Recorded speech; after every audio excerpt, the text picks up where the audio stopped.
Hello दोस्तों, आज है 18 जून 2025 दिन बुधवार का, हिंदी तिथि आषाढ़ कृष्ण सप्तमी। और आइए बात करते हैं आज के मुख्य समाचार, बड़ी खबरें, देश और दुनिया का ताजा अपडेट लेकर हाजिर हो गए हैं। आज का ये वीडियो भी बहुत ही ज्यादा स्पेशल होने वाला है। काम की बड़ी खबरें, अपडेट जानकारियां देखने वाले हैं। वीडियो को आप पूरा ध्यान से आखिर तक जरूर देखते रहिएगा। बिना टाइम विलंब के शुरुआत करते हैं आज की पहली बड़ी खबर। सबसे पहले आपको बताएं अहमदाबाद विमान हादसे से जुड़ा अपडेट। अब तक 163 डीएनए मैच हो गए हैं। 124 बॉडी परिजनों को सौंप दी गई है। अहमदाबाद सिविल हॉस्पिटल के सुपरिटेंडेंट राकेश जोशी के मुताबिक शेष 39 बॉडी में से 21 बॉडी बुधवार सुबह तक सौंप दिए जाएंगे। उन्होंने कहा कि 12 परिवारों को डीएनए रिजल्ट का इंतजार है। 4 बॉडी के हैंडओवर में फिलहाल कानूनी अड़चने आ रही हैं, जिन्हें जल्दी सुलझा लिया जाएगा। वहीं अहमदाबाद में दुर्घटना का शिकार हुए एयर इंडिया के विमान के पायलट कैप्टन सुमित सबरवाल का मुंबई में अंतिम संस्कार किया गया। बड़ी संख्या में लोग उनके अंतिम दर्शन करने पहुंचे थे। फिलहाल दुर्घटनाग्रस्त हुआ बोइंग अमेरिका में बना हुआ था, इसलिए अमेरिकी agency United states national transportation safety board ने भी हादसे की जांच शुरू कर दी है। अहमदाबाद विमान हादसे की साइट से 800 ग्राम गोल्ड भी मिला, 80,000 कैश, पासपोर्ट, भगवत गीता। गृह मंत्री संघवी जी ने कहा कि पीड़ितों को उनकी सामग्री लौटाई जा रही है। दरअसल आपको बताएं, गृह राज्य मंत्री हर्ष संघवी जी ने 15 जून को ही कहा था कि घटना स्थल से जो भी सामान रिकवर किया गया है उसका डॉक्यूमेंटेशन किया जा रहा है और इसके बाद मृतकों से जुड़ा सामान उनके परिजनों को लौटाया जाएगा। चलिए बड़ी खबर आ रही है, एयर इंडिया के बेड़े में शामिल बोइंग के जहाजों में कोई कमी नहीं, जांच में सब कुछ दुरुस्त मिला। एयर इंडिया के एक बोइंग 787 ड्रीमलाइनर विमान की दुर्घटना, जिसमें 275 के लगभग लोगों की जानें चली गई, अब भारत के एविएशन इतिहास की सबसे जटिल जांच बन गई है। इस हादसे के बाद देश की विमानन सुरक्षा एजेंसी डीजीसीए ने कहा कि एयर इंडिया के बोइंग 787 बेड़े पर की गई जांच में कोई बड़ी टेक्नोलॉजी खामी नहीं पाई गई है। 33 में से 24 विमानों पर एनहेंस्ड सेफ्टी इंस्पेक्शन पूरे हो चुके हैं। वहीं डीजीसीए ने एयर इंडिया को सभी नियमों का कड़ाई से पालन करने और मेंटेनेंस में सुधार के निर्देश दिए हैं। फिलहाल ताजा अपडेट ये आ रहा है कि 12 से 17 जून के बीच एयर इंडिया की 66 फ्लाइट को रद्द करना पड़ा। इनमें बोइंग उड़ानें भी शामिल हैं। वहीं डीजीसीए ने कहा कि एयरलाइन के 787 फ्लीट में सेफ्टी की बड़ी चिंता नहीं है। और तो और आप देखिए, एयर इंडिया की 7 इंटरनेशनल फ्लाइट मंगलवार को रद्द करनी पड़ी। इनमें Ahmedabad London, Delhi Paris, Delhi Vienna, London Amritsar, Delhi Mumbai, Bengaluru London फ्लाइटें शामिल हैं। इसके अलावा सैन फ्रांसिस्को से मुंबई आ रही फ्लाइट के पैसेंजर्स को भी कोलकाता एयरपोर्ट पर उतारा गया। चलिए अपडेट खबर की ओर आगे बढ़ते हैं। कनाडा पहुंचे प्रधानमंत्री नरेंद्र मोदी, G7 समिट में शामिल होंगे। प्रधानमंत्री नरेंद्र मोदी इन दिनों 3 देशों की यात्रा पर हैं। पीएम मोदी ने पहले साइप्रस का दौरा किया और इसके बाद फिर पीएम मोदी कनाडा पहुंचे। कनाडा में पीएम मोदी ने G7 शिखर सम्मेलन में भाग लिया और इस दौरान कई महत्वपूर्ण मुद्दों पर द्विपक्षीय वार्ता भी की। कनाडा के बाद प्रधानमंत्री नरेंद्र मोदी क्रोएशिया की यात्रा करेंगे। चलिए आगे बढ़ते हैं। बड़ी खबर, असम में अवैध घुसपैठ रोकने के लिए बड़ा एक्शन लिया गया है। भारत और बांग्लादेश सीमा पर रात में आवाजाही नहीं हो पाएगी, आदेश लागू कर दिए गए हैं। अवैध घुसपैठ, वस्तुओं एवं मवेशियों के अनाधिकृत परिवहन को रोकने के लिए असम के कछार जिले में भारत बांग्लादेश सीमा पर मंगलवार को कड़े प्रतिबंध लगाए गए हैं। आदेश तत्काल प्रभाव से लागू हो गए हैं। बड़ी खबर, 2027 की जनगणना में जाति जनगणना भी शामिल होगी। गृह मंत्रालय के प्रवक्ता ने स्पष्ट किया है और कहा कि भ्रमित न हो। जाति जनगणना को लेकर गृह मंत्रालय के प्रवक्ता ने साफ कर दिया कि 2027 की जनगणना में जाति जनगणना भी शामिल होगी। उन्होंने कहा कि यह भ्रामक सूचना फैलाई जा रही है कि राजपत्र अधिसूचना में जाति जनगणना का कोई उल्लेख नहीं है। पीटीआई के हवाले से इस तरह की न्यूज सामने आई है। केंद्रीय गृह मंत्रालय ने कहा कि जनगणना 2027 में जाति जनगणना शामिल होगी। साथ ही देखिए आप, मौलाना महमूद मदनी ने भी जाति आधारित जनगणना का समर्थन किया है, कहा कि यह सामाजिक और राजनीतिक जरूरत है। जमीयत उलेमा हिंद के अध्यक्ष मौलाना महमूद असद मदनी ने एक महत्वपूर्ण बयान जारी करते हुए देश में होने वाली जाति आधारित जनगणना का जोरदार समर्थन किया है। उन्होंने यह आशा व्यक्त की है कि यह प्रक्रिया न्यायपूर्ण शासन, सही नीति निर्माण और संसाधनों के समान वितरण को सुनिश्चित करेगी। मौलाना मदनी ने कहा कि जाति आधारित जनगणना अब केवल एक सरकारी औपचारिकता ही नहीं रही, बल्कि यह एक सामाजिक और राजनीतिक आवश्यकता बन चुकी है। और इस संदर्भ में मौलाना मदनी ने देश के सभी मुसलमानों से अपील की है कि वे इस जनगणना प्रक्रिया में सक्रिय रूप से भाग लें। हर मुस्लिम परिवार को यह सुनिश्चित करना चाहिए कि उनकी प्रचलित जाति की पहचान सही तरीके से दर्ज हो। कमजोर मुसलमानों को न्याय दिलाने का प्रयास हो। जैसा कि आपको मालूम ही होगा, कल वाले वीडियो में हमने आपको बताया था, जनगणना का गजट नोटिफिकेशन जारी हो चुका है। पहला फेज अक्टूबर 2026 से 4 राज्यों में और बाकी राज्यों में 1 मार्च 2027 से शुरुआत हो जाएगी। यानी इस बार जो जनगणना है वो 2 फेज में होगी। पहला फेज 1 अक्टूबर 2026, जिसमें लद्दाख, जम्मू कश्मीर, हिमाचल प्रदेश और उत्तराखंड राज्य शामिल होंगे। दूसरा फेज 1 मार्च 2027 से देश के बाकी राज्यों में लागू होगा, जनगणना शुरू होगी। बड़ी खबर आ रही है अग्निवीरों को लेकर। केंद्र सरकार ने पूर्व अग्निवीरों के भविष्य को लेकर एक बड़ा कदम उठाया है। अब केंद्रीय गृह मंत्रालय को उनके आगे के विकास और समन्वय की जिम्मेदारी सौंपी गई है। एक सरकारी अधिसूचना के अनुसार इसके लिए 1961 के व्यवसाय नियमों का आवंटन में संशोधन किया गया है और इस नियम में गृह मंत्रालय के राज्य विभाग के तहत एक नया बिंदु जोड़ा गया है, जिसमें कहा गया कि गृह मंत्रालय अब पूर्व अग्निवीरों की आगे की प्रगति के लिए समन्वय करेगा। बड़ी खबर में आप देखिए, डोनाल्ड ट्रंप ने कहा कि खामेनेई को अभी नहीं मारेंगे, जानते हैं कि वो सुप्रीम लीडर कहां पर छिपा। ईरान के आसमान पर हमारा कब्जा, बिना शर्त सरेंडर करो। इजरायल और ईरान के बीच संघर्ष जारी है और इसी बीच अमेरिका के राष्ट्रपति डोनाल्ड ट्रंप ने कहा कि ईरान के आसमान पर हमारा कब्जा है और उनके इस दावे से भी आशंकाएं बढ़ गई हैं कि क्या अमेरिका ईरान के खिलाफ इजरायली हमलों में शामिल हो गया है। दरअसल हुआ क्या कि डोनाल्ड ट्रंप ने मंगलवार रात को अपने सोशल मीडिया प्लेटफॉर्म ट्रूथ पर 3 पोस्ट किए और इसमें उन्होंने लिखा कि अब ईरान के आसमान पर हमारा पूरा कंट्रोल है। हम अच्छे से जानते हैं कि सुप्रीम लीडर कहां छिपा है, उस तक पहुंचना बहुत आसान है, लेकिन हम उसे मारेंगे नहीं, कम से कम अभी तो नहीं। कुल मिलाकर अमेरिकी राष्ट्रपति डोनाल्ड ट्रंप की ईरान को ये सीधी सीधी धमकी है। इसके अलावा देखिए आप, इजरायल ने ईरान पर हमला कई साल की तैयारी के बाद किया है। मोसाद लगातार इसके लिए प्लान तैयार कर रहा था। अब ये ताजा अपडेट आ रहा है कि एआई के इस्तेमाल से ईरान के परमाणु वैज्ञानिकों को मारा गया। जंग में ये बड़ा खुलासा हुआ है। फिलहाल इजरायल और ईरान की जंग ने पूरी दुनिया को हिलाकर रख दिया है। इजरायल ने ईरान के परमाणु ठिकानों पर हमला कर इसकी शुरुआत की थी। सबसे महत्वपूर्ण अपडेट तो आप ये देखिए कि सभी भारतीय तुरंत तेहरान छोड़ दें, विदेश मंत्रालय ने एडवाइजरी जारी कर दी है। विदेश मंत्रालय ने बताया कि तेहरान में रह रहे भारतीय छात्रों को सुरक्षा कारणों से शहर से बाहर शिफ्ट कर दिया गया है। ये व्यवस्था भारतीय दूतावास द्वारा की गई है। जिन लोगों के पास अपनी आवाजाही की सुविधा है, उन्हें भी मौजूदा हालात को देखते हुए शहर छोड़ने की सलाह दी गई है। कुछ भारतीयों को आर्मीनिया की सीमा के रास्ते ईरान से बाहर जाने में मदद की गई है। ईरान में फंसे 10,000 भारतीयों को निकालने की तैयारी, आर्मेनिया के रास्ते वापस आएंगे। सबसे पहले 1500 स्टूडेंट को लाया जाएगा। निकालने का मिशन शुरू हो चुका है और इसके तहत 110 भारतीय छात्रों का पहला बैच सोमवार रात को ही नोरदूज बॉर्डर पर पहुंच गया था। सबसे पहले तेहरान, सिराज और कोम शहर में फंसे हुए 1500 स्टूडेंट्स को लाया जाएगा। ईरान ने कहा था कि विदेशी नागरिक देश छोड़ सकते हैं, इसके लिए जमीनी बॉर्डर खुले हैं। ईरान में हालात बिगड़ गए और भारतीय छात्रों और नागरिकों के लिए विदेश मंत्रालय ने नई गाइडलाइन जारी कर दी है। भारत ने ईरान में संकट से निपटने के लिए 24/7 कंट्रोल रूम और हेल्पलाइन भी स्थापित की है। ताजा अपडेट में आप ये भी देखिए कि ईरान का air space no fly zone बन चुका है। ईरान का जो एयर स्पेस है, यूरोप और खाड़ी देशों के बीच सबसे व्यस्त हवाई गलियारा माना जाता है और ईरान का एयर स्पेस बंद होने के बाद रोजाना तकरीबन 1800 से ज्यादा फ्लाइट प्रभावित हो रही है। सैकड़ों फ्लाइट्स को रद्द करना पड़ रहा है और इस वजह से अन्य देशों के एयर स्पेस में ट्रैफिक बढ़ गया है। इजरायल के हमले में ईरान के जिन 2 प्रमुख परमाणु ठिकानों को नुकसान न पहुंचने की बातें हो रही हैं, उसको लेकर भी अपडेट आ रहा है। यानी दोस्तों, फिलहाल इजरायल और ईरान के बीच संघर्ष अब अपने चरम पर चल रहा है और इसी बीच दोनों देशों के बीच जंग छिड़ने के आसार अब नजर आने लगे हैं। दरअसल इजरायल ने ईरान में परमाणु ठिकानों को निशाना बनाने के साथ उसके सैन्य अधिकारियों पर भी हमले किए हैं और इसमें ईरान के सेना प्रमुख और वायुसेना प्रमुख के साथ ईरानी रिवोल्यूशनरी गार्ड कोर के प्रमुख की भी जान चली गई है। दूसरी तरफ ईरान ने भी इजरायल पर ड्रोन और बैलिस्टिक मिसाइलों के जरिए जबरदस्त हमले बोले हैं और इजरायल के भी कई महत्वपूर्ण ठिकानों को तबाह किया गया है। अब इस पूरे संघर्ष में अब अमेरिका के जुड़ने के भी आसार लग रहे हैं। दरअसल अमेरिका के राष्ट्रपति डोनाल्ड ट्रंप ने साफ साफ कह दिया कि उनका प्रशासन अब संघर्ष विराम के लिए नहीं बल्कि अंत के लिए काम कर रहा है। इजरायल के हमले के बाद भी ईरान के जो परमाणु ठिकाने सुरक्षित बताए जा रहे हैं, उनमें है नतांज परमाणु केंद्र और फोरडाउ परमाणु केंद्र। ये सबसे सुरक्षित परमाणु केंद्र हैं, जिन्हें पहाड़ियों के बीच जमीन के कई मीटर अंदर बनाए गए हैं और अपनी लोकेशन की वजह से एक क्षेत्र काफी सुरक्षित बताए जा रहे हैं और इन पर सीधा हमला काफी मुश्किल और नुकसान न पहुंचाने वाला साबित हुआ है। हालात आप देखिए कि ईरान और इजरायल जंग के बीच मिडिल ईस्ट के ज्यादातर देश भी खामोश हैं। मिडिल ईस्ट में 16 मुस्लिम देश हैं, फिर भी ईरान इजरायल से पिट रहा है। ईरान इजरायल जंग के बीच मिडिल ईस्ट के ज्यादातर देश खामोश हैं। ये शिया मुस्लिम कंट्री ईरान पर हमले की निंदा तो कर रहे हैं मगर संयमित रहकर, और ये खास इसलिए है क्योंकि मिडिल ईस्ट में 1-2 नहीं बल्कि 16 मुस्लिम देश हैं, फिर भी ईरान को पिटता हुआ देख रहे हैं। ईरान और इजरायल की जंग मिडिल ईस्ट को बर्बादी की कगार पर ले जा रही है। दोनों देश एक दूसरे पर जबरदस्त हमले कर रहे हैं। और तो और आप देखिए, ईरान की केंद्रीय बैंक पर इजरायल का साइबर अटैक हुआ है। सिपा बैंक का डेटा नष्ट कर दिया गया, ऐसे अपडेट भी आ रहे हैं। इजरायल से जुड़े ईरान सरकार विरोधी एक ग्रुप ने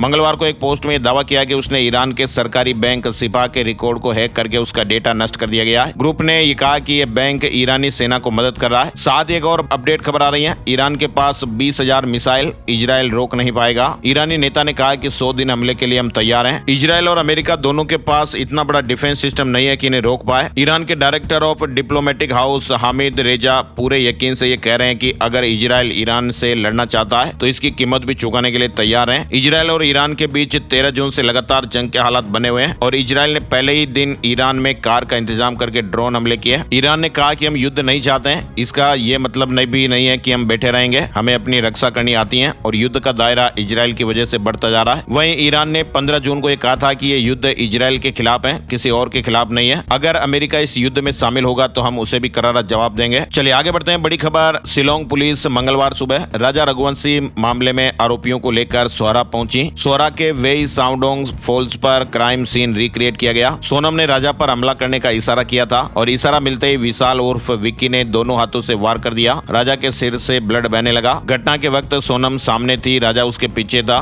वहीं वहां के शिलोंग एसपी ने कहा कि हमने ये पता लगाया कि राजा रघुवंशी के मोबाइल फोन का क्या हुआ। इसे सोनम ने और फिर विशाल ने क्षतिग्रस्त किया। ये पूरी घटना हुई। रिक्रिएशन बहुत सफल रहा और हमें बहुत स्पष्ट तस्वीर मिल गई है। सीन रिक्रिएट में जो बातें सामने आई उसके मुताबिक राजा के सिर पर 3 वार किए गए। पहला विशाल ने, दूसरा आनंद ने और आखिरी वार आकाश ने किया था। हालांकि आकाश का वार बहुत तेज नहीं था। राजा की मौत तो शुरू के 2 वार में ही हो चुकी थी। क्राइम सीन रिक्रिएशन के दौरान भी चौंकाने वाले खुलासे हुए हैं। अब टीम ये भी पता लगाने के लिए इंदौर गई है कि हत्या के पीछे कोई वित्तीय मकसद तो नहीं रहा। अब एक नए एंगल से भी पुलिस जांच करेगी। जांच के लिए इंदौर वाले फ्लैट पर मेघालय पुलिस पहुंच चुकी है, जहां सोनम छिपी हुई थी। फिलहाल राजा रघुवंशी के मामले की जांच में अब तेजी आ रही है। आए दिन नए नए खुलासे भी सामने आ रहे हैं। चलिए बड़ी खबर देखिए आप। डोनाल्ड ट्रंप G7 समिट छोड़कर अमेरिका रवाना हो गए। कहा कि मैं सीज फायर के लिए नहीं लौट रहा।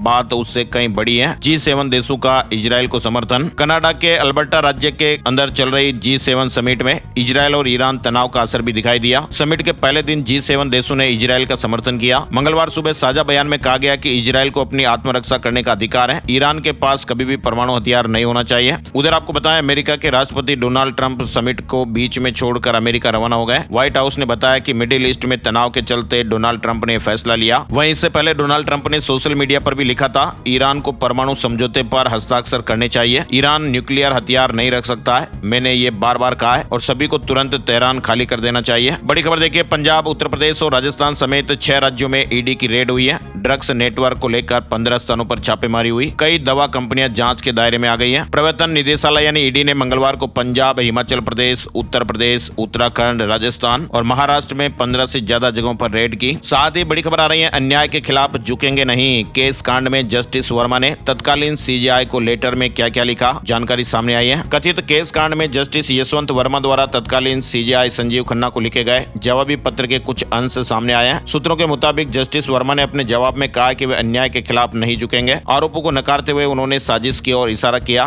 पहले भी उन्होंने दिल्ली हाईकोर्ट के सीजे के समक्ष जवाब में साजिश की आशंका जताई थी। जस्टिस वर्मा ने जवाब में इस्तीफा देने से इंकार करते हुए कहा था कि अन्याय के आगे झुकने को तैयार नहीं हूं। बड़ी खबर देखिए, भारत और फ्रांस के बीच संयुक्त सैन्य अभ्यास शक्ति आज बुधवार से शुरू हो रहा है। रक्षा सहयोग को बढ़ावा मिलेगा। भारत और फ्रांस की सेनाओं के बीच संयुक्त सैन्य अभ्यास शक्ति का 8वां संस्करण 18 जून 2025 से फ्रांस में शुरू हो रहा है। यह अभ्यास 1 जुलाई तक फ्रांस के ला कावालरी स्थित कैंप लार्जेक में चलेगा और इसमें दोनों देशों की सेनाओं के कुल 180 सैनिक हिस्सा लेंगे। बड़ी खबर, मुंबई अहमदाबाद बुलेट ट्रेन पर भी अपडेट आ रहा है। Mumbai Ahmedabad high speed rail corridor में कुल 12 स्टेशन होंगे, जिनमें ठाणे, विरार, बोईसर, वापी, सूरत और बड़ोदरा शामिल है। ये कॉरिडोर यात्रा का समय घटाकर मात्र 2 घंटे 7 मिनट कर देगा, जो कि वर्तमान में लगभग 7 घंटे का है। 100 और 200 रुपए के नोट पर भी बड़ा अपडेट आ रहा है। आरबीआई के आदेश का असर दिखाई दे रहा है। आरबीआई की ओर से 30 सितंबर की समय सीमा से पहले ही 73% एटीएम अब कम से कम एक कैसेट में 100 और 200 रुपए के नोट निकालने के लिए कॉन्फ़िगर किए गए हैं। आरबीआई के फैसले का असर अब मार्केट में दिखना शुरू हो रहा है। देश के 73% एटीएम के एक कैसेट में 100 से 200 रुपए के नोट निकलने शुरू हो गए। दरअसल आरबीआई ने भी हाल ही में एक आदेश जारी किया था, गाइडलाइन बताई थी, जिसमें कहा था कि देश के 75% एटीएम से 100 और 200 रुपए के नोट निकलने चाहिए। पश्चिम बंगाल सरकार को ओबीसी यानी अन्य पिछड़ा वर्ग की नई सूची को लेकर कलकत्ता हाईकोर्ट से बड़ा झटका लगा है। उच्च न्यायालय की खंडपीठ ने राज्य सरकार द्वारा भी हाल ही में जारी की गई नई अधिसूचना पर अंतरिम रोक लगा दी है, जिसमें 140 नए समुदायों को ओबीसी सूची में शामिल किया गया था। चलिए आगे बड़ी खबर आ रही है जो बेहद ही चौंका देने वाली है। यूआरएल की क्लोनिंग की गई, नकली केवाईसी और सेल कंपनियों से कमाए 800 करोड़ रुपए। खच्चर खातों की मदद से निवेशकों का फंड गोल कर दिया गया। ईडी ने बड़ा अपडेट दिया है। निवेशकों को उच्च रिटर्न देने का झूठा वादा किया।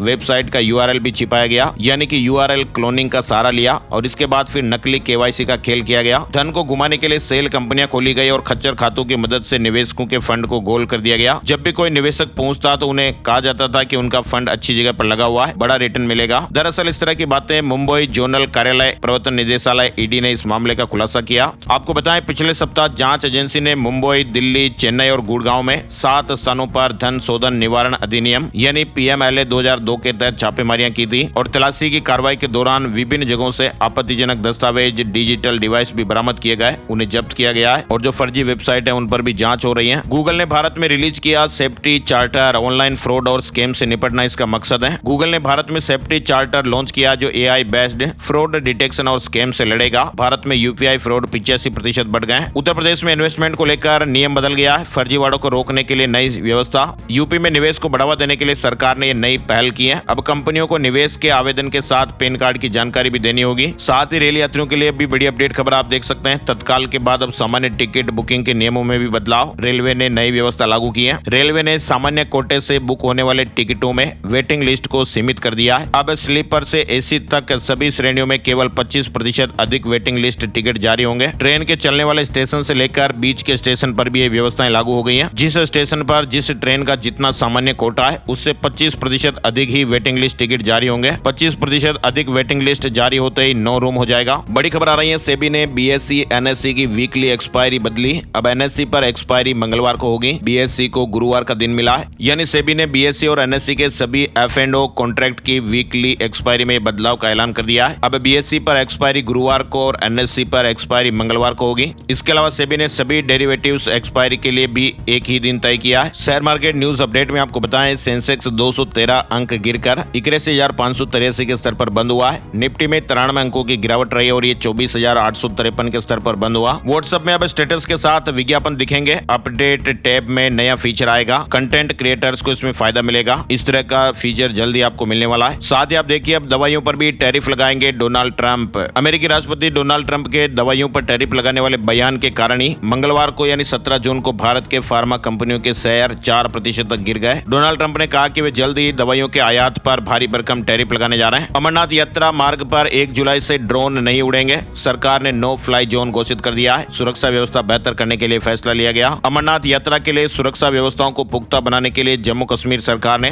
पूरे यात्रा मार्ग को नो फ्लाइंग जोन घोषित किया है। ये फैसला 1 जुलाई से 10 अगस्त तक प्रभावी रहेगा। यात्रा 3 जुलाई से 9 अगस्त तक चलेगी। हालांकि ये प्रतिबंध मेडिकल, इवैक्यूएशन, आपदा प्रबंधन और सुरक्षा बलों की तरफ से की जा रही निगरानी उड़ानों पर लागू नहीं होंगे। इनके लिए अलग से SOP जारी की जाएगी। IBPS रिवाइज्ड एग्जाम कैलेंडर जारी हो गया है। बैंक में PO, specialist officer, regional rural bank में भर्ती परीक्षाओं की तारीखों में बदलाव समेत नया कैलेंडर आप IBPS की ऑफिशियल वेबसाइट पर देख सकते हैं। वहीं आप देखिए वोटिंग प्रोसेस की निगरानी बढ़ाने के लिए चुनाव आयोग यानी EC अब सभी मतदान केंद्रों की वेबकास्टिंग करेगा। EC ने कहा है कि बिहार विधानसभा चुनाव से यह फैसला लागू किया जाएगा। वेबकास्टिंग डेटा आयोग के इंटरनल यूज के लिए होगा, मतलब इसे सार्वजनिक नहीं किया जाएगा। अभी तक क्या होता था, 50% पोलिंग स्टेशन की ही वेबकास्टिंग की जाती थी। मध्य प्रदेश में 9 साल बाद कर्मचारी और अधिकारियों को मिलेगा प्रमोशन। बड़ी खुशखबरी आई है। 4 लाख को फायदा मिलेगा, 2 लाख पद भी खाली हो जाएंगे। 2016 से 2025 के बीच वाली पदोन्नति नहीं मिलेगी। फिलहाल जो ताजा अपडेट है वो ये आ रहा है कि मध्य प्रदेश में 9 साल बाद सरकारी कर्मचारी और अधिकारियों को प्रमोशन मिलने वाला है। मंगलवार को हुई मध्य प्रदेश सरकार की कैबिनेट बैठक में इसकी मंजूरी मिल गई है। बैठक के बाद मंत्री कैलाश विजयवर्गीय ने बताया कि इस फैसले से नई भर्ती के दरवाजे भी खुलेंगे। प्रमोशन में आरक्षित वर्ग की हिस्सेदारी को भी इसमें ध्यान में रखा गया है और प्रमोशन में किसी भी तरह की कानूनी तकलीफ नहीं आएगी, इसका भी पूरा ध्यान रखा गया है। DPC के प्रावधान भी किए गए, वरिष्ठता का भी ध्यान रखा गया है। वहीं आप देखिए मध्य प्रदेश में 8,000 निजी स्कूल बंद होने का खतरा।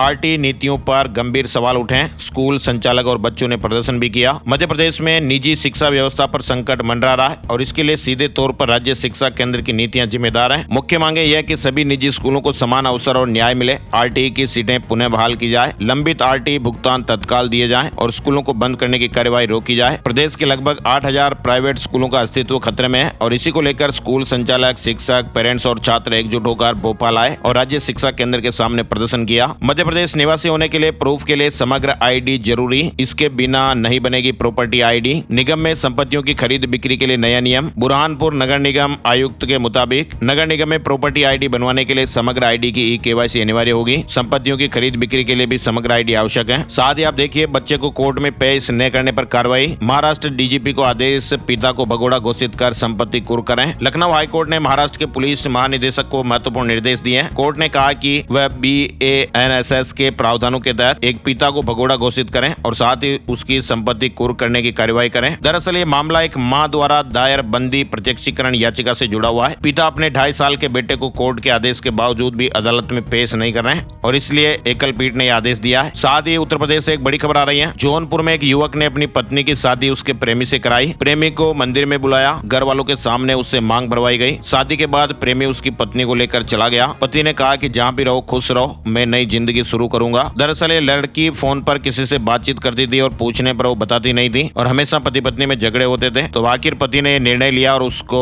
पता लगाकर जिस लड़के से वो बातचीत करती थी उसी के साथ उसकी मांग भर दी, शादी करवा दी। चलिए यूपी से जुड़ी एक और खबर आ रही है। मुख्यमंत्री योगी आदित्यनाथ ने कहा कि सड़कों पर जाम की स्थितियां न हो पाए, सड़क किनारे लगने वाले ठेले खोमचे वालों का भी वेरिफिकेशन कराया जाए। बहुत से नए लोग आते रहते हैं। साथ ही कहा कि सड़कों के किनारे नई झुग्गी झोंपड़ी न बसने पाए, इस पर भी नजर रखी जाए। विकास परियोजनाओं को समय से पूरा किया जाए। 2 दिवसीय दौरे पर गोरखपुर आए मुख्यमंत्री मंगलवार को गोरखनाथ मंदिर में अधिकारियों के साथ समीक्षा बैठक कर रहे थे। गुजरात से बड़ी खबर आ रही है। सीएम भूपेंद्र पटेल ने लॉन्च की संस्कृत बोर्ड की 5 योजनाएं। अगस्त में मनाया जाएगा संस्कृत सप्ताह। साथ ही आप देखिए एसबीआई बैंक, एचडीएफसी बैंक और आईसीआईसीआई बैंक समेत 7 बैंकों ने सेविंग अकाउंट के ब्याज में कटौती कर दी है। सीबीआई अफसर बनकर महिला को डिजिटल अरेस्ट कर लिया गया। 54,90,000 रुपए ठग लिए गए। लखनऊ से 4 ठगों को गिरफ्तार किया गया है। एसएससी जीडी कांस्टेबल का परिणाम जारी हो गया है। 3,91,000 से ज्यादा अभ्यर्थियों ने परीक्षा पास की है। कुल 53,690 पदों पर योग्य उम्मीदवारों की भर्ती की जाएगी। वहीं एसएससी ने 19 जून को ओटीआर में सुधार के लिए विंडो खोलने का प्लान बनाया है। ये निर्णय उन उम्मीदवारों के कई अनुरोधों के बाद लिया गया है जो अपने ओटीआर प्रविष्टियों को अपडेट करने में दिक्कतें महसूस कर रहे थे। तो ऐसे में एसएससी ओटीआर में संशोधन का एक और मौका दे रहा है। 19 जून को सुधार विंडो खुल जाएगी। और इग्नू बीएड प्रवेश परीक्षा का परिणाम भी घोषित हो गया है। चलिए बड़ी खबर हरियाणा से आ रही है। हरियाणा सरकार ने सख्ती की है। एक ही झटके में 70,000 से ज्यादा लोगों का बीपीएल कार्ड से नाम कट गया है। सोनीपत जिले में जून में 70,000 से ज्यादा अपात्र लोगों का बीपीएल सूची से बाहर कर दिया गया। जांच में पता चला कि कई लोगों ने गलत जानकारियां देकर ये फर्जी कार्ड बनवाए थे। सरकार ने पीपीपी और वाहन पंजीकरण के रिकॉर्ड से मिलान करके ये कार्रवाई की। फिलहाल ताजा अपडेट आप देखिए। हरियाणा सरकार ने गलत तरीके से बनवाए गए बीपीएल कार्डों को रद्द करना शुरू कर दिया है। बिहार से खबर है। सरकार ने 15,000 पदों पर भर्ती को मंजूरी दी है। नियुक्ति के लिए नई नियमावली लागू होंगी। पुस्तकालय अध्यक्ष, लिपिक और परिचारी के पद इसमें शामिल हैं। बिहार स्टूडेंट क्रेडिट कार्ड से जुड़ा महत्वपूर्ण अपडेट है। लोन वसूली अवधि बढ़ाने के लिए छात्रों को 30 जून तक आवेदन करना है। रेलवे की बात हम कल वाले वीडियो में कर ही रहे थे। ताजा अपडेट यह आ गया कि रेलवे भर्ती बोर्ड ने इच्छुक उम्मीदवारों के लिए 6,000 से ज्यादा पदों के लिए शॉर्ट नोटिफिकेशन भी जारी कर दिया है। ये भर्ती टेक्नीशियन ग्रेड 1 और टेक्नीशियन ग्रेड 3 के लिए की जाएगी और टेक्नीशियन के पदों पर आवेदन करने के लिए प्रक्रिया 28 जून से आरंभ हो रही है। rrbapply.gov.in ऑफिशियल वेबसाइट है जहां पर आप इसकी डिटेल से और जानकारी ले सकते हैं। लखनऊ में कोरोना के 4 नए मामले मिले। संक्रमित महिला की हालत गंभीर बताई जा रही है। इंदौर में कोरोना से 2 मरीजों की जानें चली गई। नए वेरिएंट से अब तक 109 की जानें जा चुकी हैं। केरल में सबसे ज्यादा 35 लोगों ने जानें गंवाई है। महाराष्ट्र में 29 लोगों की जानें गई है। इंदौर में सोमवार को इलाज के दौरान 2 कोविड मरीजों की जानें गई। बिहार झारखंड पहुंचा मानसून। 19 राज्यों में बारिश। दिल्ली में खराब मौसम से 12 फ्लाइट को डाइवर्ट करना पड़ा। गुजरात के बोटाद में तो कार नदी में बह गई। 5 लोग लापता हो गए। फिलहाल आपको ताजा अपडेट बताएं। दक्षिण पश्चिम मानसून मंगलवार को बिहार झारखंड तक पहुंच गया। 4 जिलों औरंगाबाद, किशनगंज, कटिहार और बांका में सुबह तेज बरसात हुई। सोमवार को मानसून ने गुजरात, मध्य प्रदेश में एंट्री की थी। महाराष्ट्र के विदर्भ, छत्तीसगढ़ और उड़ीसा के कुछ इलाकों में भी मानसून आगे बढ़ा है। और तो और गुजरात के तो कई हिस्सों में पिछले 24 घंटों से हो रही मूसलाधार बारिश से जनजीवन बुरी तरह प्रभावित हुआ है। इसके अलावा आपको बताएं दिल्ली में भी मानसून से पहले की बारिश से लोगों को गर्मी से राहत मिली है। कई इलाकों में पानी भराव की स्थितियां भी देखी गई। राजधानी दिल्ली में 35 से 40 किलोमीटर प्रति घंटे की रफ्तार से हवाएं भी चली। बिहार में मानसून की एंट्री हो गई है। 12 जिलों में बारिश। 26 जून तक पूरे प्रदेश में मानसून सिस्टम एक्टिव हो जाएगा। आकाशीय बिजली गिरने से 14 की जान भी गई है। यूपी में आज मानसून की एंट्री हो सकती है। 14 शहरों में जोरदार बारिश देखने को मिली। मथुरा में सड़कें तालाब बन गई। लखनऊ में बूंदाबांदी हुई। यूपी वालों के लिए भी अच्छी खबर है। आज 18 जून को मानसून बिहार के रास्ते यूपी में एंट्री ले सकता है। फिलहाल प्री मानसून की बरसात का दौर जारी है। राजस्थान में बिजली गिरने से बच्चे समेत 2 की जानें चली गई। जयपुर समेत 12 जिलों में तेज बरसात देखने को मिली है। सड़कें लबालब हो गई। आज 28 शहरों में बरसात का अलर्ट है। अरब सागर और बंगाल की खाड़ी में बने लो प्रेशर सिस्टम ने गुजरात की सीमा पर 20 दिन से रुके हुए पड़े मानसून को रफ्तार दी है और इसके बाद फिर मानसून ने तेजी से आगे बढ़ते हुए गुजरात के हिस्से को 2 दिन में ही कवर कर लिया। मानसून राजस्थान की सीमा पर पहुंच गया है और ऐसी संभावना है कि आज बुधवार या फिर गुरुवार को मानसून राजस्थान में एंट्री कर लेगा। फिलहाल ये प्री मानसून की बरसात है जो संकेत दे रही है कि जल्दी मानसून की एंट्री होने वाली है। बारिश के चलते जोधपुर दिल्ली फ्लाइट की भोपाल में लैंडिंग करानी पड़ी।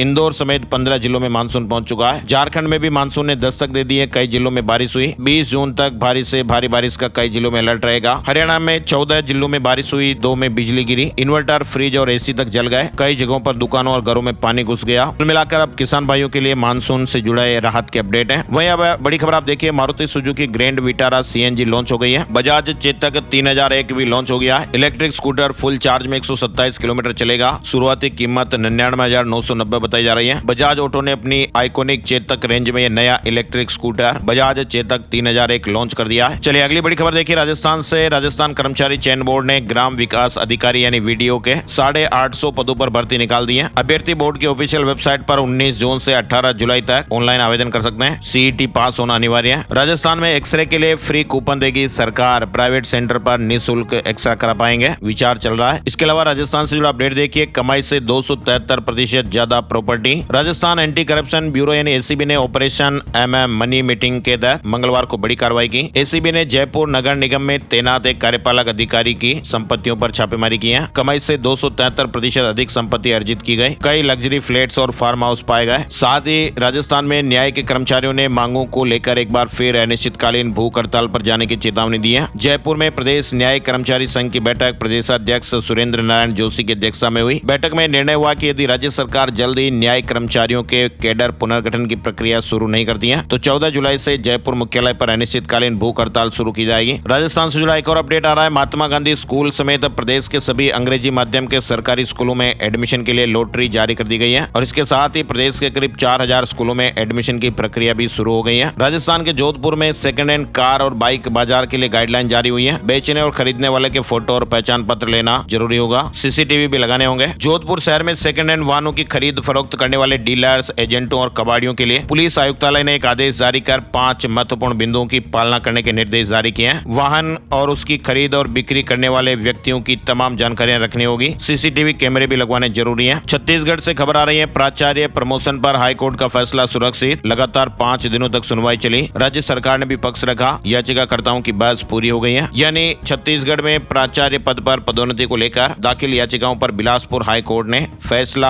आदेश के लिए सुरक्षित रख लिया है। आइए अब आपको बताते हैं सोने चांदी के भाव। Gold price today, silver price today. चांदी की कीमतें अपने ऑल टाइम हाई पर पहुंच गई है। सोने के दामों में गिरावट रही। 10 ग्राम सोना 226 रुपए गिरकर 99,147 रुपए प्रति 10 ग्राम पर रहा। वहीं चांदी की कीमतों में 2400 रुपए की बढ़ोतरी होकर 1,09,100 रुपए प्रति किलोग्राम हो गई। चांदी छलांग लगा रही है। और आइए अब आपको बताते हैं आज का राशि बल। आज 18 जून बुधवार के ग्रह नक्षत्र प्रीति, आयुष्मान और पदम नाम के शुभ योग बना रहे हैं, जिससे आज मेष राशि वालों के लिए लक्ष्य प्राप्ति का योग है। वृष राशि के लोग अपने जरूरी काम आसानी से पूरे कर लेंगे। मिथुन राशि वालों की इनकम में सुधार होगा, जबकि कर्क राशि के लोगों को परिवार का पूरा सहयोग मिलेगा। सिंह राशि के लिए संपत्ति से जुड़ा फैसला लेने के लिए अच्छा दिन है। तुला राशि वालों को बड़ा ऑर्डर मिल सकता है। वृश्चिक राशि वाले लोगों का रुका हुआ पैसा मिल सकता है। मकर राशि वालों को उम्मीद से ज्यादा फायदा देखने को मिल सकता है। मीन राशि वालों के रुके हुए कामों में भी तेजी आएगी और बाकी राशियों के लिए आज सामान्य दिन रहने वाला है। तो ये थे दोस्तों आज के मुख्य समाचार, बड़ी खबरें, हेडलाइंस और सुर्खियां, अपडेट। ये वीडियो आपको कैसा लगा कमेंट करके जरूर बताइएगा। इस वीडियो को अपने यार दोस्तों के साथ फेसबुक और व्हाट्सएप पर भी आप जरूर शेयर कर दीजिएगा। एक और नई जानकारी और अपडेट वीडियो में फिर मिलते हैं। तब तक के लिए जय श्री राम, जय हनुमान।